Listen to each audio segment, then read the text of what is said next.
Yo, what's going on, Vikings fans? Welcome into the Vikings Now by Chat Sports. My name is Patrick Siepman, and we got the final injury report for you guys, and it's not good news. 3 key players on the Vikings roster are going to mix this game on top of Blake Cashman, who was added to the IR yesterday, and we broke that down. So he's going to miss the next 4 games. So the Vikings caught the adrenaline bug heading into this Week 2 matchup versus the Atlanta Falcons. Can't wait for it. It's going to be a ton of fun. And also, by the way, we will be going live here on the channel an hour before kickoff. So before we dive into the rest of today's show, make sure you guys are subscribed. Tune in then. It's going to be a ton of fun.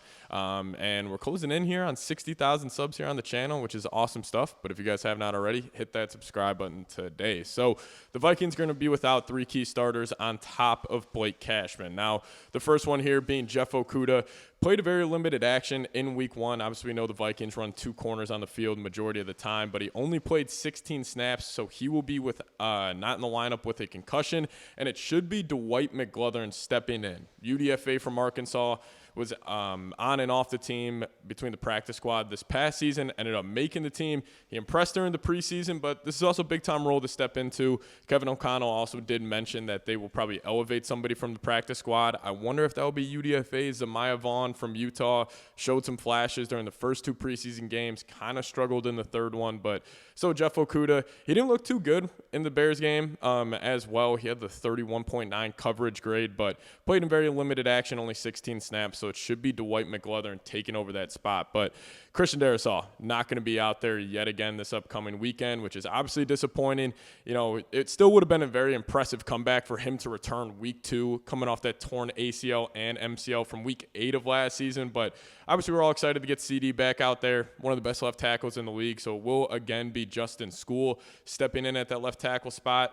School was pretty horrible against the Chicago Bears, just to be frank about it. He got beat on a couple of times for some key sacks early on in the game. He just didn't look comfortable, but I will say when that whole offense was grooving in the fourth quarter, you didn't really feel that, miss of Christian Darrisaw. Now, obviously once the offense is in rhythm, everybody's feeling good. You can kind of limit a huge hole in that offensive line, which it is right now with Darrisaw not being out there, but he didn't look too good. But hopefully back at home, you're not going to have to, be dealing with the crowd noise. He'll be able to get her jump off the line. So hopefully School looks a little better, but Christian Darrisaw, Vikes are going to play it safe here, which I kind of agree with. Obviously it's a long season. This team has, deep playoff run aspirations, and Christian Darrisaw is so important to this team, one of the best left tackles in the league, so I'm not too upset with them just playing it safe here. Give them an extra week. Then you're back at home next Sunday, noon, versus Cincinnati Bengals. He can get another week at practice. So I don't hate them just playing on the side of precaution here, but Justin School will step in. And now another big one. Andrew Van Ginkel, going to be out for this game with a concussion.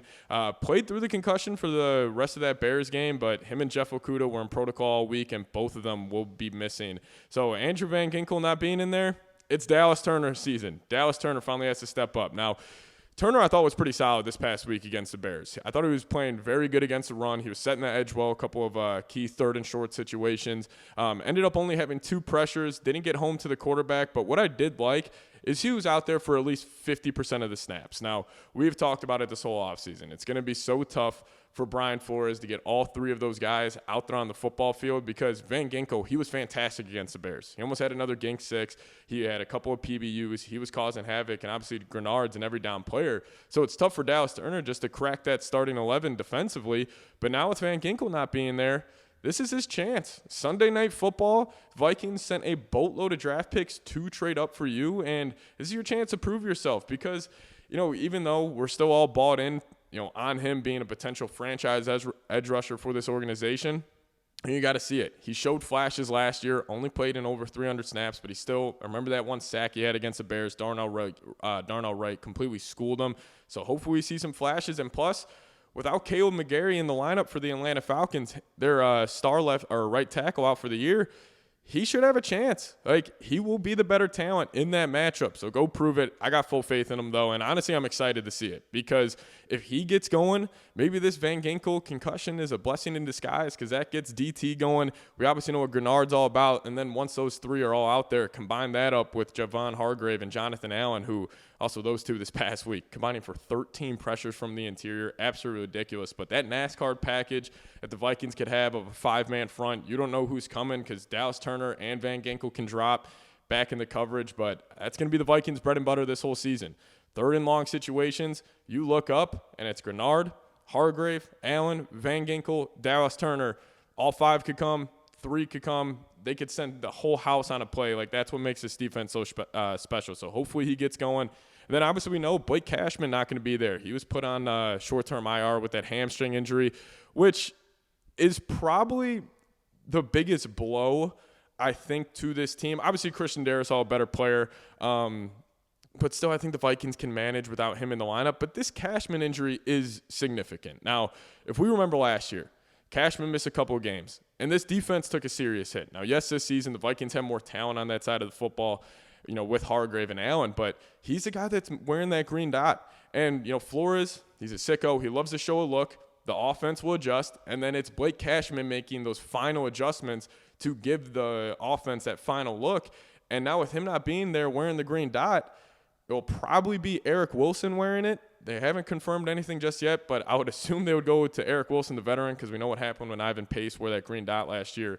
He was not the same guy. And, I think with Blake Cashman not being in the lineup, that kind of reduces Ivan Pace's impact because we know Ivan Pace. He's a one-trick horse. He is fantastic at just being a typical blitzing linebacker. He's great against the run, a physical player. But when you got to drop him in the coverage, we see him struggle. I mean, he is one of the worst coverage linebackers in the National Football League. But when he has Cashman right next to him, one of the better coverage linebackers, you can kind of mask that part of his game. So I think this is the most significant loss for this game against the Atlanta Falcons. It's just going to leave that middle of the field just a lot more susceptible. So watch out for like Drake London really attacking it. Kyle Pitts showed some flashes in week 1. Who knows, what's going on there if they're going to utilize him. But also even just like Bijan Robinson coming out of the backfield. Like now it's going to probably be Eric Wilson manned up on him instead of a guy like Blake Cashman, who, nobody can go man-to-man with Bijan, but at least it's a better matchup for the Vikings. I mean, we saw him last week. Bijan had a 50-yard receiving touchdown. So they're going to utilize him a whole lot in the passing game. So kind of gets me to this. In my preview video, I said I could see the Vikings putting on a show on Sunday night. You finally started to see that offense click. Everything was going. The defense started to hum. And I think having the crowd noise this weekend and just being back at home, one of the best home field advantages in the league, should give the advantage to the Vikings. But also, if we're calling it like it is, this is a prime trap game spot for Minnesota. The whole fan base is expecting to win this game. A lot of the fans are expecting for this not even to be a contest and the Vikings to handle them and win by 2 scores. But you got a lot of injuries. Van Ginkel, Cashman, Darrisaw, all key starters for this team will be missing. And you are coming off an emotional win on the road on a short week. J.J. McCarthy just had a kid yesterday. So there's a lot working against this team. I still think the Vikings are going to come out and get a victory on Sunday night. But I was originally thinking the Vikings are going to roll. I thought the offense, and I still think that is definitely on the table. I just think there could be a couple of quarters or, maybe some long drives that don't go in favor of the Vikings. But originally my score prediction was a blowout, 34-16. With these 3 injuries, definitely playing an impact. I still think the Vikings offense will have a good day. I'm going to say they're going to score the same they did last week. I'll go 27, still 16. I still think the defense with the crowd noise, with Brian Flores working against a second-year quarterback, even though Michael Penix looked pretty damn good last week, I just still think this defense, is extremely special. So I'll go 27-16. I just don't think the Vikings will be as productive offensively as I thought they were. I was assuming Darrisaw would be back, but hey, get Jordan Mason the football, run that rock, get the play action going, and let's get TJ Hawkinson and Justin Jefferson going a little more earlier on into the game instead of waiting. And hopefully McCarthy gets settled in. Super excited for this game, but we will be going live here on the channel an hour before kickoff, so make sure you guys hit that subscribe button. Tune in then. It's going to be a ton of fun. Still think the Vikings are going to come out on top, but this could be a potential trap game. Falcons, well-coached team. They got a lot of juice around that rookie, second-year quarterback, and they got a lot of talent offensively. There's no doubt about that. Like Drake London, Bijan, Darnell Mooney's going to be playing. So they got a lot of weapons over there, but I think the Vikings defense will be the story of this one. So make sure you guys hit that subscribe button on your way out. Appreciate everybody for tuning in, and we will see you guys next time. As always, Skol Vikes.